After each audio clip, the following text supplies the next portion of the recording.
ሰላም ታና በብዘለኹም ወይ ጻሕኩም ክቡራት ተኸታተልትና ፖሊስ ጀርመን ለምሒዝ ወዝወፅ መግለጺ ንኹሉ ሰብ እናዳናገጸ ይርከብ ብዛዕባ እቲ ብዕለት 28 ንኣንፈት ደው ጀርመን ኣብ ዝርከቡ ቦታ ደርማገን ኣብ ዝበሃል ፍሉይ ቦታ ኳሞን ኣብ ዝበሃል ማዕቀዊ ስደተኛታት ኤርትራ ወይ ድማ እቶም ኤርትራ ብኣብዝሓ ዝርከብሉ ቦታ ቅድሚ 6 መዓልቲ ኣብ ቃላይ ተደውሪ ዝተረኸበ ሬሳ ሎሚ ብዛዕባ እዚ ኣመልኪቱ ዝሃቦ መግለጺ ፖሊስ ጀርመን ንኹሉ ኣቆጢዑ ይርከብ ፖሊስ ጀርመን ብዛዕባ እዚ ኣመልኪቱ ሎሚ ዘውፅኦ መግለጺ ድማ ንኹሉ ሰብ እናቆጥዐ ይርከብ ማለት እዩ ክቡራት ሰማዕትና ኣብቲ ስነ ስርዓት ቀብሪ ዮሴፍ ድማ ብዙሕ ሚስጥር ወፅዩ እናተባህለ እዩ ወላዲት ዮሴፍ ዳግማይ ነቢዓ ዝብል ሓበሬታ እውን እናተሰምዐ ይርከብ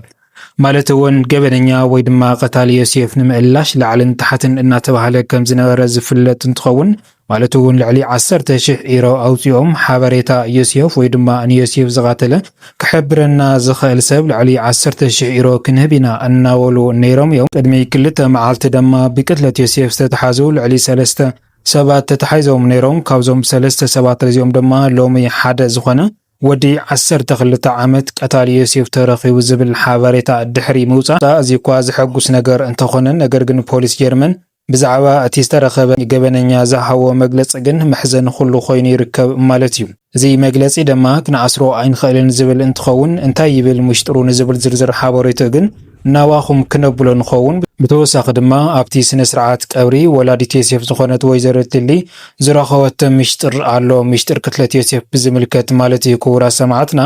ነዚኦምን ዝኣመሰሉን ዝርዝር ሓበሬታ ናዋኹም ክነብል ኢና እስካብ መወዳእታ ሓቢርኩምና ንምጽናሕ ድማ ንቻነልና እዚ ሓድሽ ዝኾንኩም ሳብስክራይብ ናበልኩም ኣባላትና ድማ ላይክ ሼር ናበልኩም መደባትና እስካብ መወዳእታ ሓቢርኩምና ጽንሑ ሎሚ ዝወፀ መግለጺ ፖሊስ ጀርመን ንኹሉ ኣቆጢዑ ይርከብ ስድራ መዋቲ ዮሴፍ ድማ ማለት እውን እታ ወላዲቱ ወይዘሮ ሊሊ ድማ ዳግም እናነበዐት ትርከብ እናተባህለ ክቡራት ሰማዕትና ኤርትራዊ ብምዃኑ እውን ፍትሒ ስኢኑ ዝብል ሓበሬታ እውን እናተሰምዐ ይርከብ ማለት እዩ ዛጊድ ሻቻይ መዓልቲ ዘቆፀረ ቅትለት ዮሴፍ ኤርትራዊ እስካብ ዝዓለት እዚኣ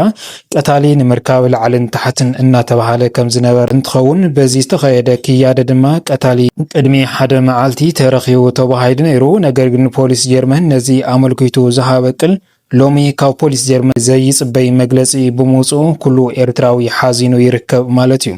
ከም ዝፍለጥ ቅድሚ 6 መዓልቲ ማለት እውን ብዕለት 28 ንኣንፈት ደው ጀርመን ኣብ ዝርከብ ደርማገን ኣብ ዝተባሃለ ቦታ ፍሉይ ቦታ ኮሞን ኣብ ዝበሃል እቶም ስደተኛታት ኤርትራ ብኣብዝሓ ዝነብሩሉ ከባቢ ማለት እዩ ቀትሪ መዓልቲ ማለት እውን ድሕሪ ሰዓት ኣብ ቃላይ ዝተደብረ ሬሳ እዩ ተረኺቡ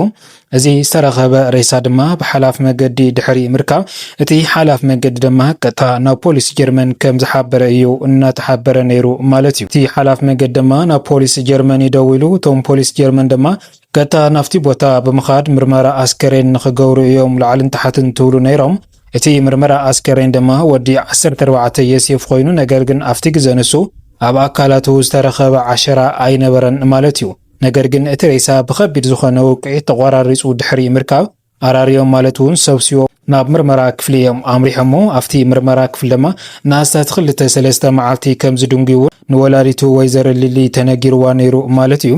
ባርከስ ቅትለት ዮሴፍ ብዝምልከት ፖሊስ ጀርመን ሓበሬታ ስኢኑ ነታ ወላዲቱ ናብ ቃለ ምሕተት ኣምጽእዋ ነይሩ ኣብቲ ቃለ ምሕተት ድማ ብዛዕባ ዮሴፍ ስፍሕ ዝበለ መብርሂ ሂባያ ማለት እውን ዮሴፍ ኣብቲ ከባቢ ንጡፍን ተፈታውን ዝነበረ እንትኸውን ምስቶም ኣብቲ ከባቢ ዝነብሩ ድማ ልዕል ተፈታውነትን ዝነበረ ምዃን እያ ገሊፃ ኣብ ትምህርቱ እውን ጎበዝ ዝነበረ ጽቡቕ ዕላማን ጽቡቕ ራእይን ዝነበረ ምዃን እያ ገሊፃ ማለት እዩ ነገር ግን ፖሊስ ጀርመን ነዚያ ቃለ ምሕተት ኣብ ዝገብረሉ ሰዓት ማለት እውን ብዛዕባ ቅትለት ዮሴፍ ብዝምልከት ሓበሬታ ንረክብ ንኸውን ኢና ብዝብል ዳ እምበር ካሊእ ኣይኮነን ነገር ግን ፖሊስ ጀርመን ኣብቲ ግዜ ንሱ ዝገበረላ ቃለ ምሕተት ማለት እውን ዮሴፍ ብዕለት 28 ቅድሚ ቀትሪ ካብ ገዝኡ ንክለብ ተኩሲ ኢሉ ከም ዝወፀ ነገር ግን ኣብዚ መደናገር ዝኾነ ነገር ናብ ትምህርቲ ቤት ተኸዲንዎ ዝኸይድ ዝነበረ ዩኒፎርም ተኸዲኑ ከም ዝወፀያ ወሲኻ ገሊፃ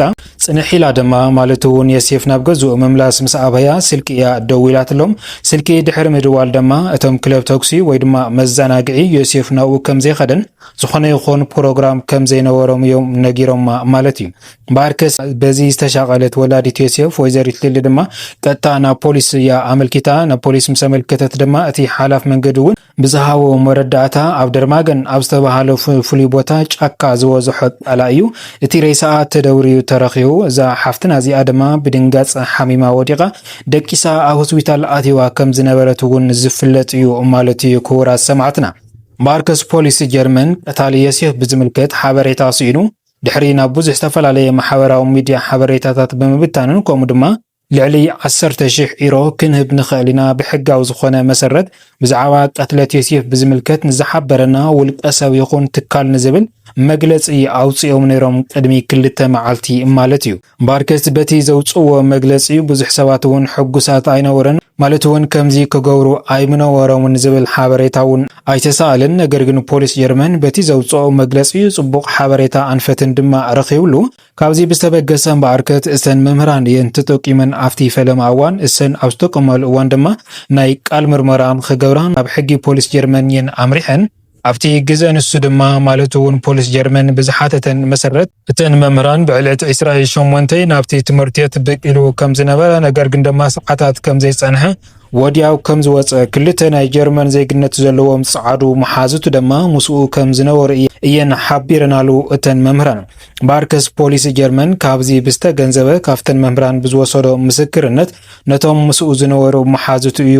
ናብ ቂድ ቁፅር ሕጊ ፖሊስ ጀርመን እዩ ኣውዒልዎም ማለት እዩ። ባርከስ እቶም መሓዙት ድማ ብዝሕ ዝበለ ሚስጥር ዝሃብዎ እንትኾኑ